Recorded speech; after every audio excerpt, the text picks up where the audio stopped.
hands up. Come on. Clap your hands up. Yeah. Everybody, come on. Yes, sir. Hey.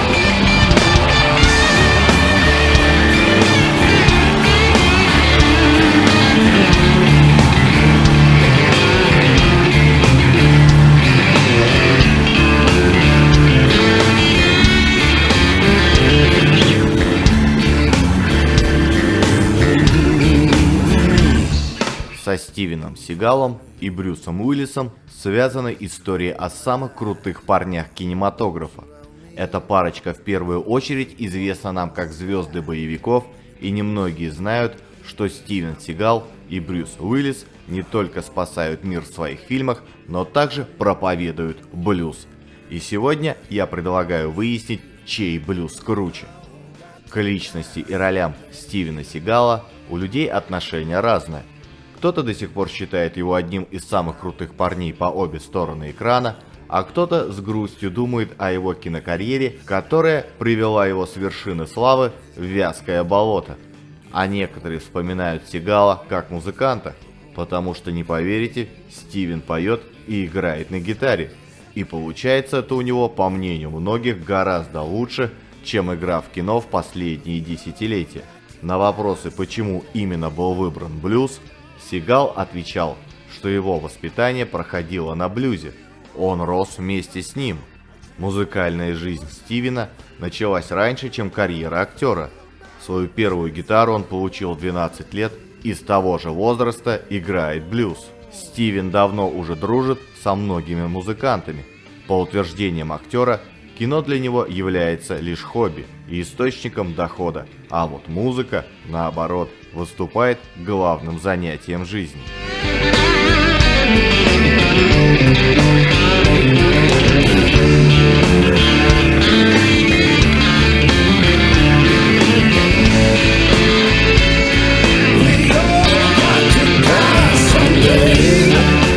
Впервые понятия музыка и Стивен Сигал соединились в сознании публики в 1997 году, когда на экраны вышел фильм «Огонь из преисподней». В картине играли многие звезды кантри-музыки, а Стивен Сигал в одной из сцен брал в руки гитару. Он также написал песню для фильма, номинированную позднее на «Золотую малину» как худшая песня года. Но Стивена это не сломило. Он даже организовал концерт в рамках промо-кампании фильма, где звучали живые версии песен из саундтрека, и продолжал писать песни для следующих своих кинопроектов, что оставалось незамеченным широкой публикой, потому что круг зрителей этих картин стремительно сужался.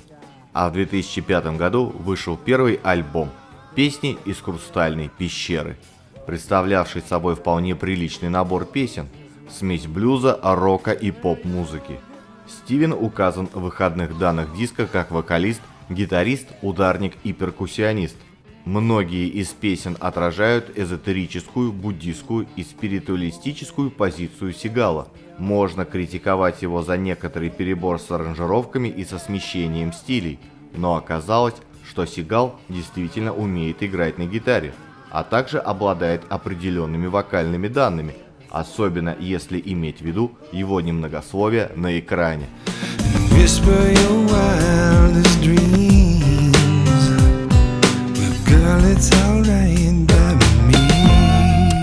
Кстати, на одной из песен Стивену подыграл на гармошке сам Стиви Уандер.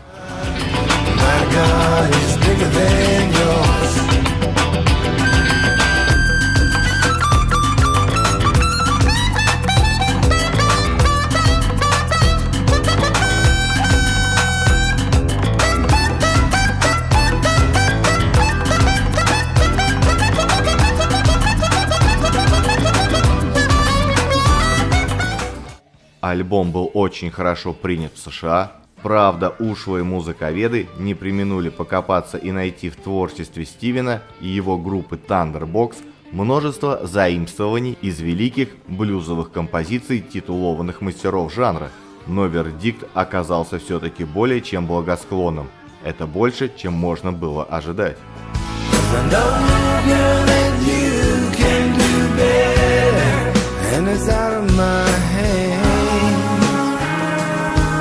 Go on, girl.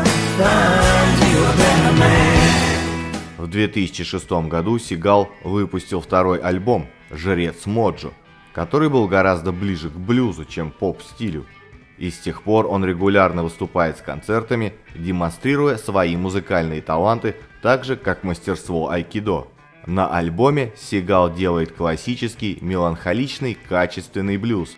Создается образ нормального мужика-блюзмена со стаканом вискаря, от которого ушла жена, а любимого пса переехал грузовик еще на прошлой неделе. В альбоме много слайдовых соло, плачущих бендов, женского черного вокала и стандартных текстовых пассажей. Ну и куда без кучи-кучи мэна.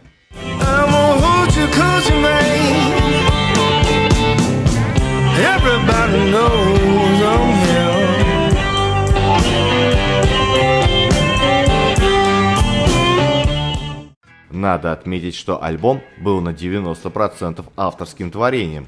К своим песням Стивен подходил с большой любовью. Если послушать его песни, можно даже раствориться в них, улететь куда-то далеко. Кажись, и сам Стивен Сигал получал большое удовольствие, понимал, что он поступает именно так, как нужно. Чего только может стоить композиция «Медленный корабль в Китай» в дуэте с Рут Браун.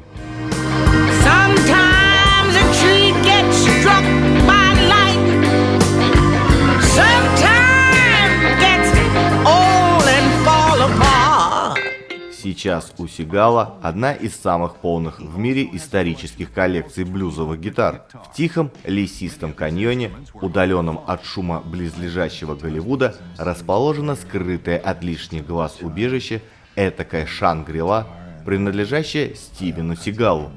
Именно здесь, в окружении азиатской и восточной атрибутики, он перезаряжает свои творческие и духовные аккумуляторы в те моменты, когда закончился один профессиональный проект и еще не начался другой.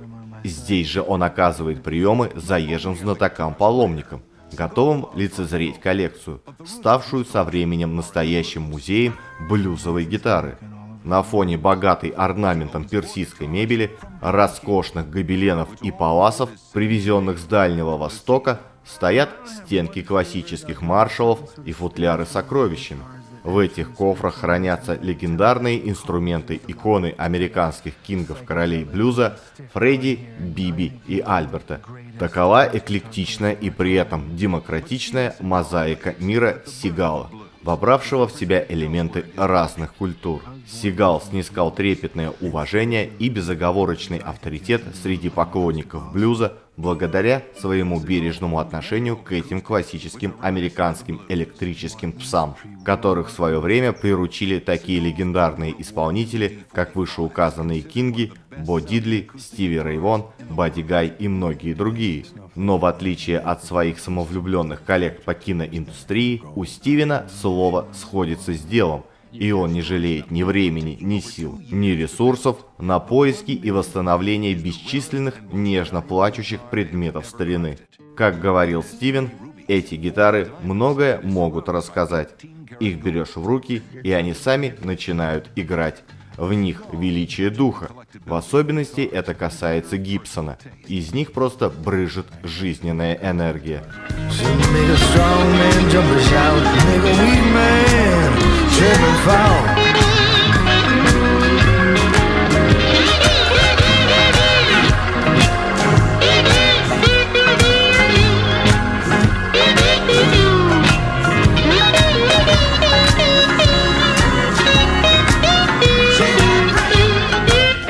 Среди поклонников музыки Сигала и Thunderbox, которых уже огромное количество, бытует мнение, что актерская карьера сильно помешала реализоваться Стивену Сигалу как музыканту. Ну зачем, спрашивается, играть в посредственных фильмах, если можно вместо этого играть отличную музыку? Сам Стивен Сигал уверен, что музыка блюз, как и многие другие музыкальные стили, находится на грани вымирания. И главной своей задачей видит не дать ей умереть. Что ж, как показывает экранный опыт, помогать слабым этот человек умеет.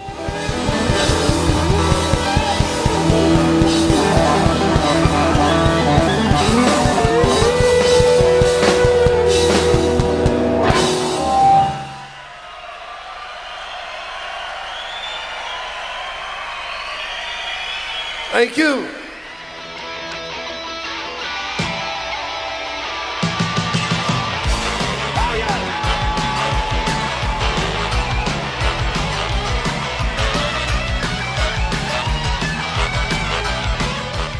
Помимо съемок в ураганных экшенах, герой нашего детства Брюс Уиллис занимается еще и музыкой. Уиллис не только отлично поет, но и так круто играет блюз на губной гармошке, что от его душеразрывающих песен хочется завыть на луну. Музыкой Брюс увлекался с молодости. Еще в школе он начал играть на губной гармошке, а после окончания школы пел в местном блюз-бенде. До того, как Брюс стал всемирно известным киноактером, он подрабатывал в баре. В свободную минуту будущий Джон Маклейн развлекал публику песнями собственного сочинения о неразделенной любви, бренности бытия и прочих атрибутах блюзовой жизни. Уиллис с детства хотел попасть в Голливуд, однако его актерские таланты никого из продюсеров не впечатляли. Днем он пропадал в драм-кружке, а после занятий шел в бар, где по ночам разносил гостям напитки. В начале 80-х судьба привела его в заведение под названием «Кафе Централ», где собиралась вся нью-йоркская богема. Там приятный парень, простой, но с золотым сердцем, быстро примелькался и стал среди публики своим. Один из биографов Брюса пишет, что тот разъезжал по бару на роликовых коньках, одетый в яркие парашютные штаны, рваную майку и с повязкой на голове. При этом он всегда что-нибудь напевал и хохмил, а когда работа позволяла, играл на своей гармошке. В 1985 году стартует сериал «Детективное агентство Лунный свет», где Брюс играет одну из главных ролей. В сериале он часто поет, подпевает и даже играет на своем любимом инструменте.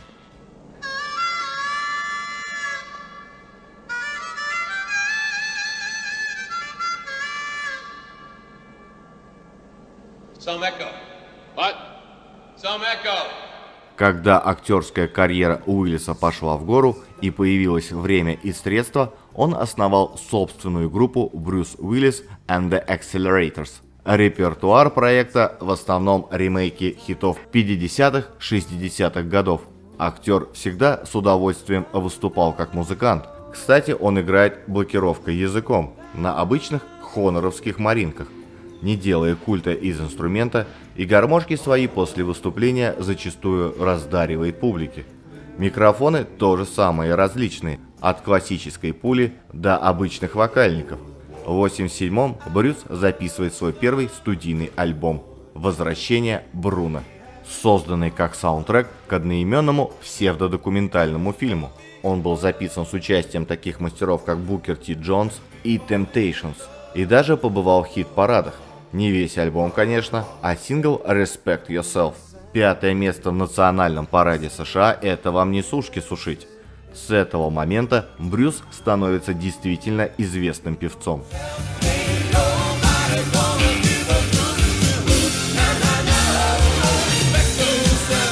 Второй альбом, названный «Если что-то не убивает тебя, это просто делает тебя сильнее», вышел в 1989 году и был куда лучше первого. Продюсер Роберт Крафт избавил новую запись от пластмассового восьмидесятнического саунда, а гитарист Робин Форд возглавил состав музыкантов, аранжировал все треки, большая часть которых авторские сочинения Уиллиса, и выступил как автор нескольких песен. Но хотя и альбом провалился в коммерческом плане, Брюс не отказался от любимого занятия и продолжил выступать со своей группой Accelerators. В 2004-м Брюс принял участие в концерте, посвященном памяти о Рэе Чарльза. Там вместе с Би Кингом и Билли Престоном, великими музыкантами, Брюс исполнил песню «Sinner's Prayer».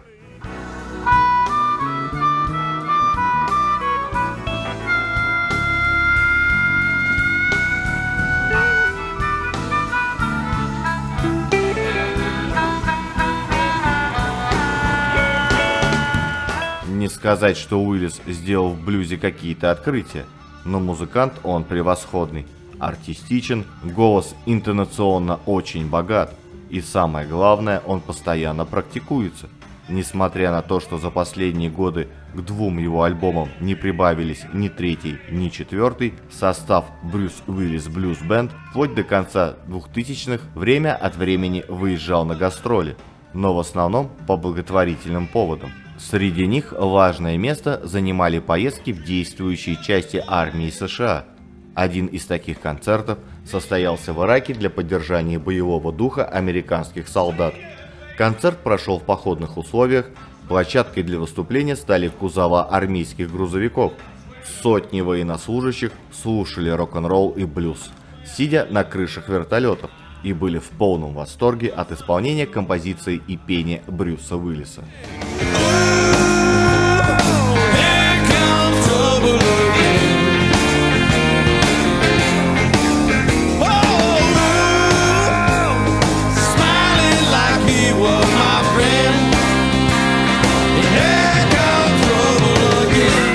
Брюс Уиллис также основал собственную звукозаписывающую студию Uptop Music. Ее основное значение – помощь молодым музыкантам, которым отказали в сотрудничестве крупные радиостанции и записывающие компании. Может быть, когда-нибудь Брюс и в самом деле поможет кому-то стать звездой.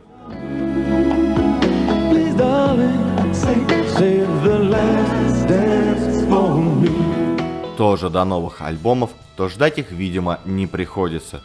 В интервью в 2012 Уиллис сказал буквально следующее: «Нет, хватит, я ушел из этого бизнеса. Да и вообще, я никогда не называл себя певцом. Максимально, что я умею, кричать в правильной тональности».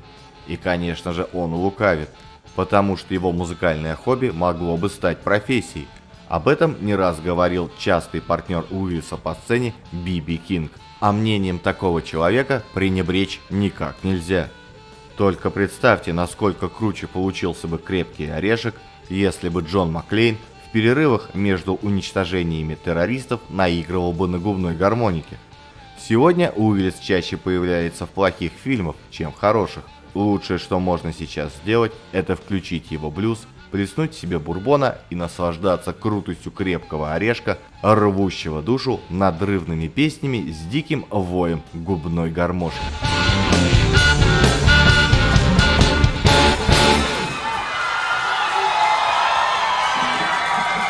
Bruce Willis. Bruce Willis.